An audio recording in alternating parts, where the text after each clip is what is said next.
Welcome to Something to Talk About here at King's Restaurant in Tamuning.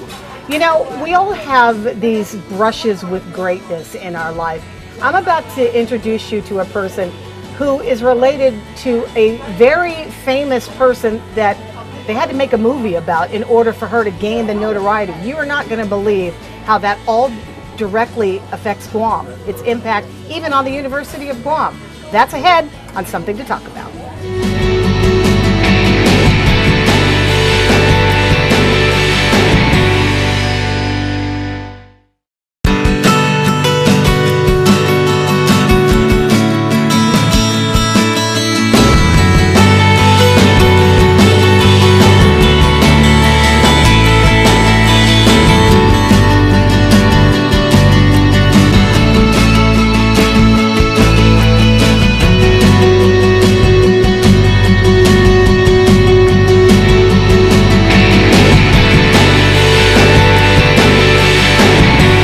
Welcome back to Something to Talk About. Here with my guests. I think you'll be kind of impressed about what we're going to talk about. Dr. Austin Shelton, everyone knows him. That's a familiar face, good local boy, coming home to teach at the University of Guam.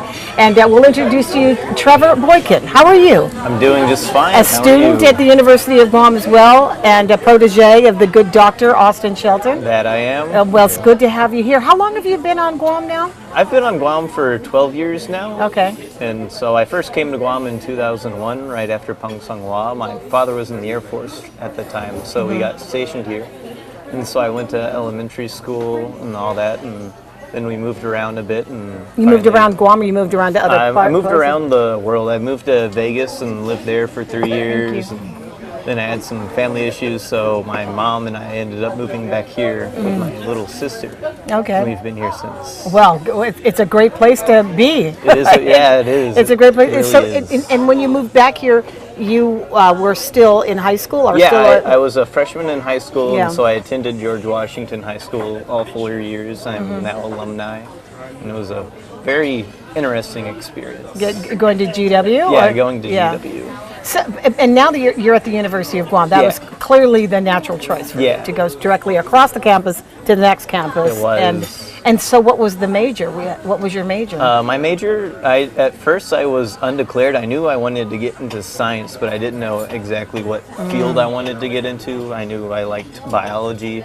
And when I was in high school, I was in marine biology, so I got to they had a know- great club there with Linda. Marine Mania. So having Linda Tatro as a mentor at the time just kind of pushed me into the marine sciences. And so when I started going to UOG, I knew I wanted to get into biology. I just didn't know what field. Yeah. And so now that I've had a little bit more time to mature and decide on it, I've realized that marine biology is my passion. It's something that I really Well, there's want to really pursue. nothing like, having an interest in the ocean and being in a place like Guam and wanting to major in something scientific.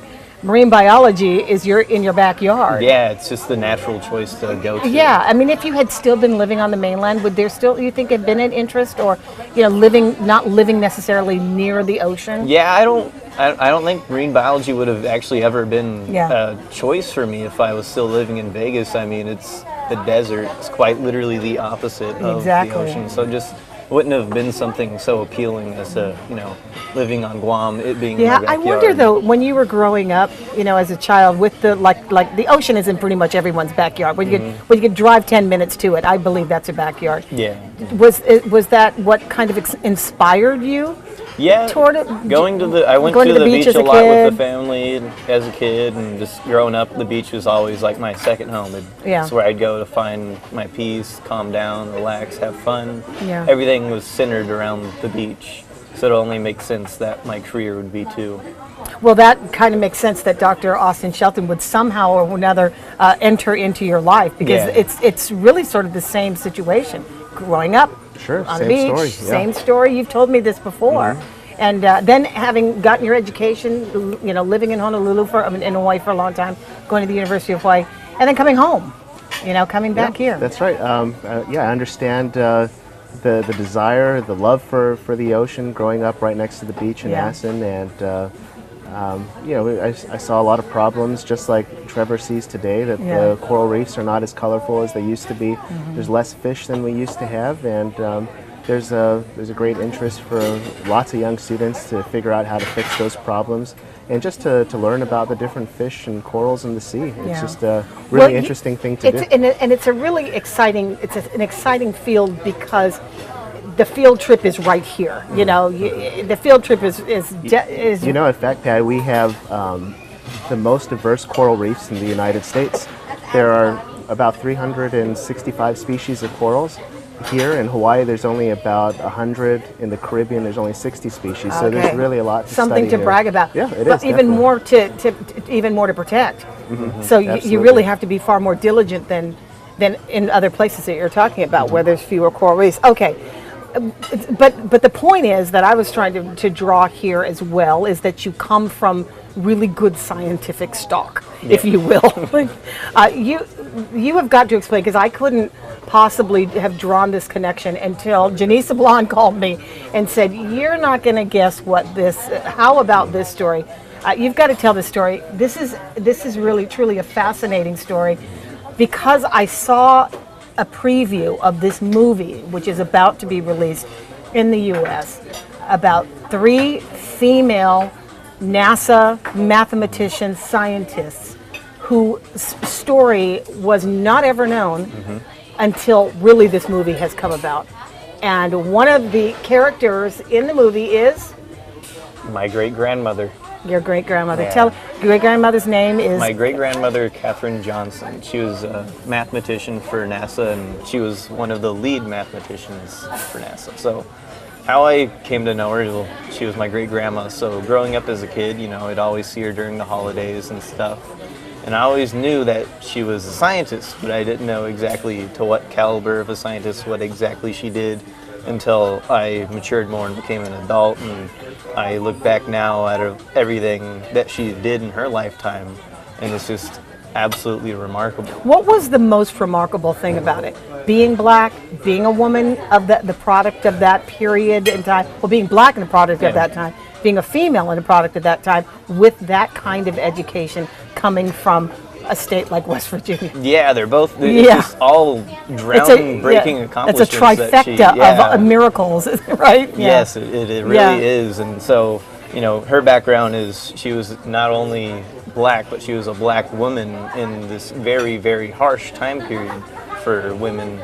And still, even though she had all these challenges thrown at her, she overcame all the adversities, and she still pursued science as a career. When people told her no, she looked for a way to find a yes.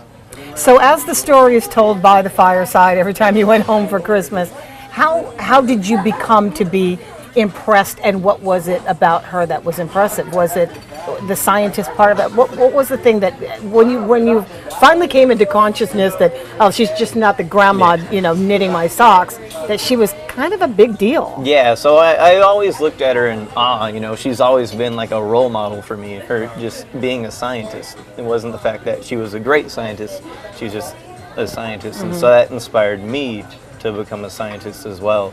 And so it wasn't until, you know, my dad finally called me and he told me, hey, they're making a movie about your great-grandmother. You really need to check this out. It's going to be a big deal. And this was about a year and a half ago, before they even did any sort of press release about it. It was just an idea at the time, and I was like, wow, that is truly something. I mean, did you know of her connection? I mean, did you know of her accomplishments to the point that she was a NASA scientist? Yeah, I knew she was a NASA scientist, but it wasn't until, you know, my dad told me about the movie that I really looked into it, and I was like, she wasn't just a NASA scientist, she was the NASA scientist at the time. Yeah. And so at that time, we're talking about the late great John Glenn. Yeah.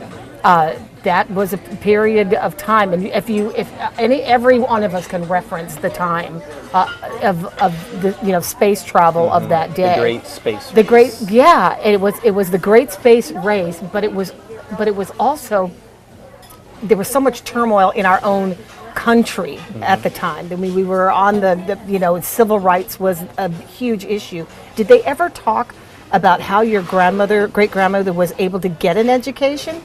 No, they never really touched about like the process that she had to go through in order to obtain this education. It was always just the good light of it, of how, she did become a scientist. But we never really talked about the struggles that she faced at the time. You know, she at the time, high school is limited for not just women, but for black people in general. So she didn't get the best education as compared to like a white male that would have, or as to what a white male would have gotten at the time. I would have just been so curious, and maybe we'll have to watch the movie to find out how all three of these ladies were able to break kind of a glass ceiling in, you know, the NASA program in itself, which was heavily dominated by men as well. We all, when you look at every image of that time, there were men in these horn-rimmed glasses with crew cuts with white shirts on, and then of course the nerdy pencil case and black pants. That's the vision of the guy who was behind the launching or anything that went up into space from NASA. You never saw the women. Yeah. They never put, like, they never gave her really any recognition for it until just, you know, recently. And it's kind of a shame that it's been hidden, you know, for so long, but it's amazing. We were reading a little bit about her story, and in her town there was one school for African Americans, and it only went up to the 8th grade. But her teachers recognized her potential and had her parents move to another town where they can go to a bigger school and she can continue on. Wow. So. We're talking about Katherine Johnson with her great-grandson, Trevor Boykin, and we're also speaking with Dr. Austin Shelton. What does that have to do with Guam? Well, the fact that he's here is one thing, but there is an opportunity for you to support STEM at the University of Guam. And by the way, they didn't even have STEM at GW at the time you were there. So now looking back, you see, you know, where your alma mater is now making strides. Interestingly, and making strides available to women on campuses on Guam. We're going to talk about all of the relationship between this and the University of Guam. Coming up after this, we'll be right back.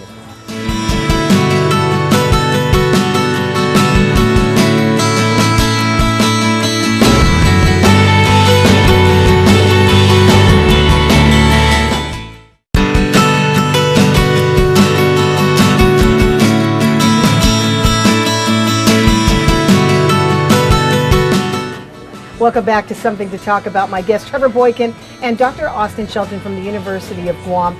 Trevor, you're majoring in, what's your actual major? My major is biology. Okay.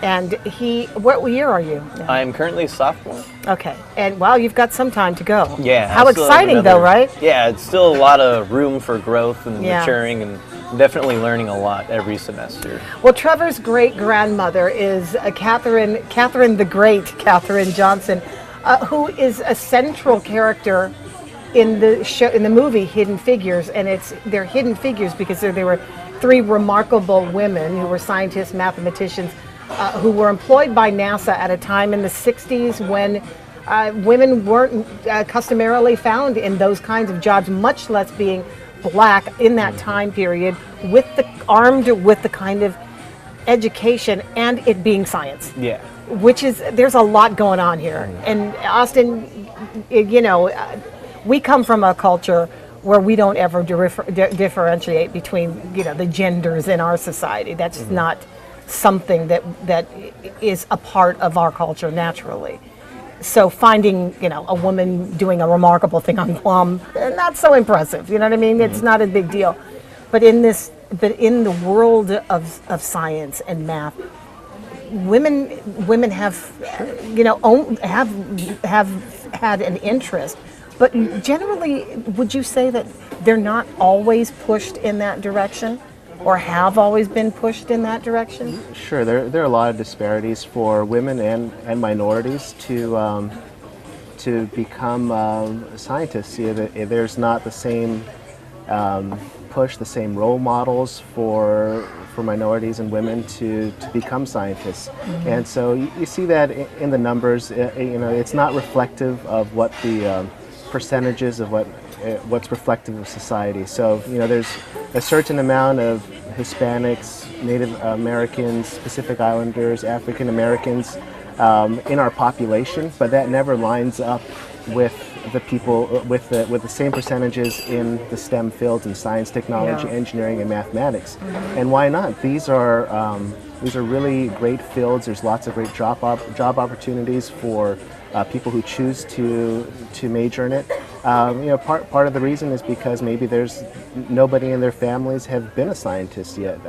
There's no doctors or computer scientists, things of that sort. So, is the message out there that anybody can do it? Anybody can be a scientist? It's not always there, but there's things like this movie, like an example of Trevor's grandmother, that's really important to look at, because that's a message of important role models that says, anybody out there can become a scientist and be successful in a career and make an impact in your community and in the world. Still yet, though, do you think that Guam is coming sort of late to the party on the STEM programs in our schools? It's late, but I think that's it's similar to any other community that has underrepresented minorities like we do in the Pacific Islands. We are getting more resources in the Department of Education and also at the University of Guam.